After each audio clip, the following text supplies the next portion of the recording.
మన జీవితంలో ఈరోజు మనం కలిగి ఉన్నటువంటి కష్టానికి, నష్టానికి, ఇరుకు, ఇబ్బందికి, వ్యాధి, బాధకు కారణం ఏమిటో తెలుసుకుంటే బాగుంటుంది. కారణం ఏమిటో తెలుసుకోకుండా దేవుణ్ణి ప్రశ్నించడం వల్ల లాభం లేదు. నువ్వు ఎదుర్కొంటున్నటువంటి అననుకూల వాతావరణానికి కారణం తెలుసుకోకుండా నీ చుట్టూ ఉన్న వారి మీద పడి ఏడవడం వల్ల ప్రయోజనం లేదు. చాలా సందర్భాల్లో మనం దేవునికి బడన్నా ఏడుస్తాం, లేదంటే మనుషులకు బడన్నా ఏడుస్తాం.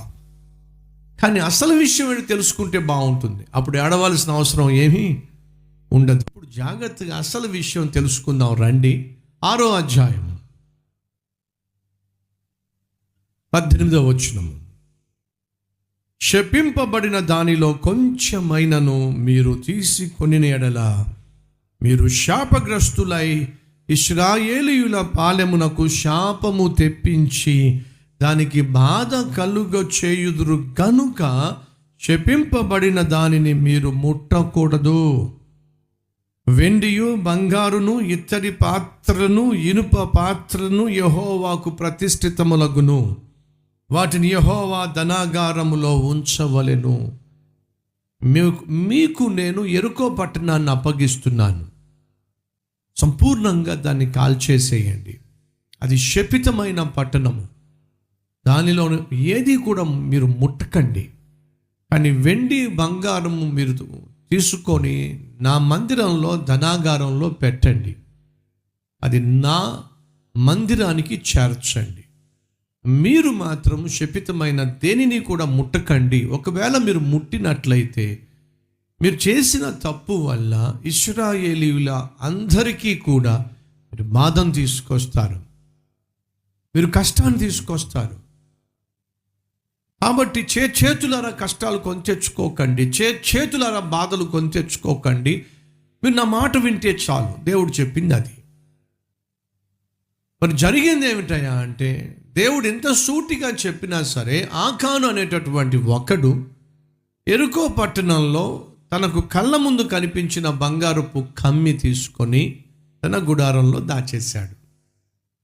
దేవుని ఆజ్ఞ, దేవుని వాక్కు, దేవుని యొక్క శాసనాన్ని మనిషి ఉల్లంఘించినప్పుడు కష్టాలు కొని తెచ్చుకుంటాడు. దేవుడు చెప్పింది చేయకుండా, దేవుడు చెప్పంది చేస్తే శ్రమలు కొని తెచ్చుకుంటాడు, అపజయాన్ని కొని తెచ్చుకుంటాడు. సో సాధారణంగా మన జీవితంలో మనం ఎదుర్కొనే అనేక సమస్యలకు కారణం ఏంటో తెలుసా? నువ్వు దేవుని మాటను వినకపోవడం, నువ్వు దేవునికి వ్యతిరేకంగా జీవించటం. దేవుడు చెప్పింది నువ్వు చేయకుండా, దేవుడు చెప్పంది నువ్వు చేసినప్పుడు ఖచ్చితంగా శ్రమలు కొని తెచ్చుకుంటావు. అర్థమవుతుందా? శ్రమలు వచ్చినప్పుడు, కష్టం వచ్చినప్పుడు, ఉద్యోగం పోయినప్పుడు, ఆరోగ్యం చెడిపోయినప్పుడు, ఆర్థికంగా చితికిపోయినప్పుడు మనం ఏం చేస్తామంటే, దేవుడా ఏమైపోయావు, నువ్వు ఇంత జరుగుతున్నా నువ్వు మౌనంగా ఉంటావేమిటి? నువ్వు గట్టిగా కేకలేయడం వల్ల, అరవడం వల్ల ప్రయోజనం ఏమీ ఉండదు. ఎందుకని? లోపము దేవుడిలో లేదు, పాపము నీలో ఉంది. డాక్టర్ గారు నీకు మందులు ఇచ్చారు. మందులు పొద్దుట 4 ట్యాబ్లెట్లు, మధ్యాహ్నం 4 ట్యాబ్లెట్లు, సాయంత్రం 4 ట్యాబ్లెట్లు ఏమన్నారు. చక్కగా నువ్వు ట్యాబ్లెట్లు కట్టలు కొనుక్కున్నా, ఇంటికి వెళ్ళా, ఆ ట్యాబ్లెట్లు వేసుకోకుండా తాగడం, లేకపోతే ట్యాబ్లెట్లు వేసుకోకుండా ఫుల్గా తినేయడం, మాంసం బొక్కేయడం చేస్తూ ఉన్నావు. రోగం తగ్గల. సీరియస్గా డాక్టర్ గారి దగ్గరికి వచ్చి, ఏం డాక్టర్ అయ్యా నువ్వు, అసలు నీకు వైద్యం చేయడం వచ్చా అని అరిచేసి కేకలేసేసి పాపం ఆ టేబుల్ మీద ఉన్నటువంటి ఆ స్టెథోస్కోప్ తీసుకెళ్ళి టేబుల్కి వెళ్ళి కొట్టేసి, ఆ పేపర్ వెయిట్ తీసుకెళ్ళి గట్టిగా నేలకేసి కొట్టి అరిచి కేకలేస్తే ప్రయోజనం ఏమీ ఉండదు.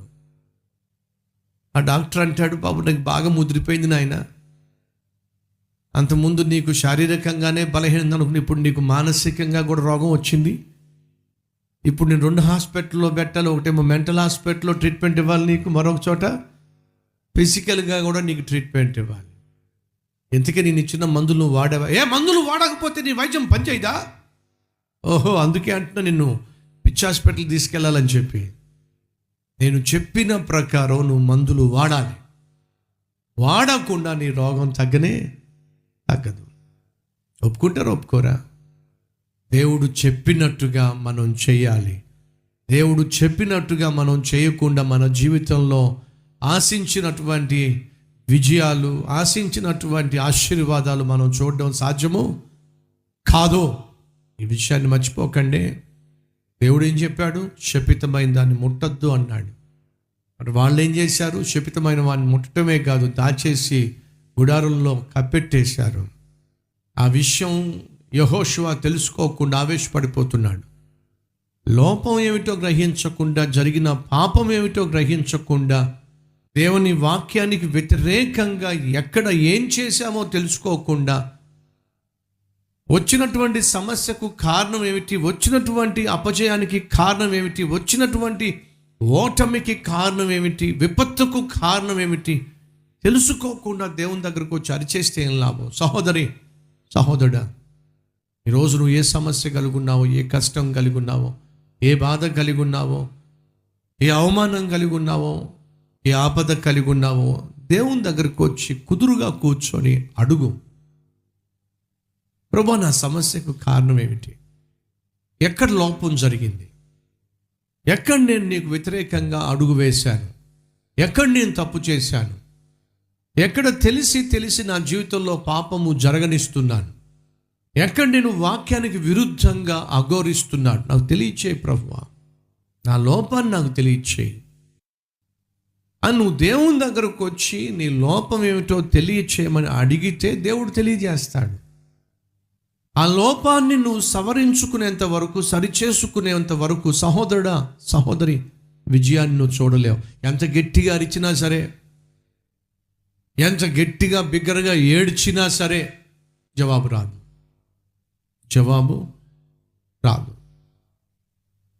ఉపవాసం ఉండి ప్రార్థన చేస్తున్నాను బ్రదర్, అయినా దేవుడు విండు. ఎందుకని? నీ పాపము నీ ప్రార్థన దేవుని దగ్గరికి వెళ్ళకుండా ఆపేస్తుంది. నీ అతిక్రమము నీ ప్రార్థన, నీ ఉపవాసము, నీ కేకలు, నీ ఏడుపులు దేవుని దగ్గరికి చేరకుండా చేసేస్తుంది. కాబట్టి మొదటిగా వాక్యాన్ని చదువుతూ, వాక్యానుసారంగా జీవించడానికి ప్రయత్నం చేస్తూ ఉన్న లోపాలను గ్రహిస్తే చాలా వరకు మనకున్న సమస్యలకు పరిష్కారం దొరుకుతుంది. లోపాలు గ్రహించకుండా, పాపాలు విడిచిపెట్టకుండా దేవుని దగ్గరకు వచ్చి ప్రలాపించిన, ప్రార్థించిన ప్రయోజనం లేదు. ఇప్పుడు యెహోషువ చేస్తున్న ప్రార్థన ఏమిటో మనం అర్థం చేసుకుంటున్నాం. దయచేసి వినండి.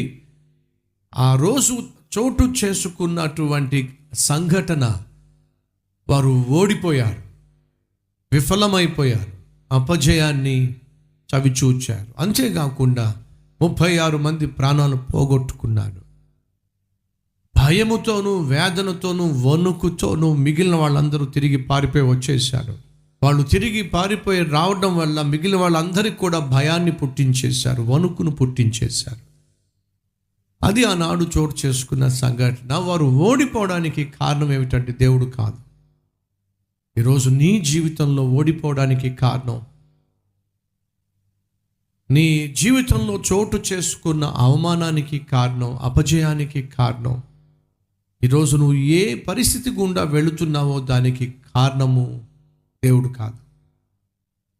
దయచేసి దేవుణ్ణి ప్రశ్నించి నీ అవివేకాన్ని అనవసరంగా బయట పెట్టుకోవద్దు అని ప్రభువు పేరట మనవి చేస్తున్నాను.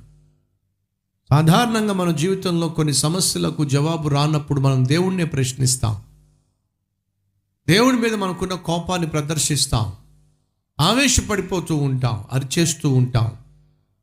అది అంత మంచిది కాదు. మొదటిగా నువ్వు దేవుని దగ్గరకు చేయాల్సింది ఏమిటంటే, ప్రభువా, నా లోపం ఏమిటి, నా తప్పు ఏమిటి, నా పొరపాటు ఏమిటి, ఎందుకు ఈ పరిస్థితి దాపరించింది, ఎందుకు ఇలాంటి పరిస్థితికి నేను వెళ్ళాల్సి వచ్చింది, నాకు తెలియచే ప్రభువా. ప్రార్థన చేస్తే దేవుడు తప్పనిసరిగా నీ లోపాన్ని తెలియచేస్తాడు. నువ్వు క్షమాపణ కోరినప్పుడు ఆయన నిన్ను క్షమిస్తాడు. అంతేకాకుండా నీ కన్నీరు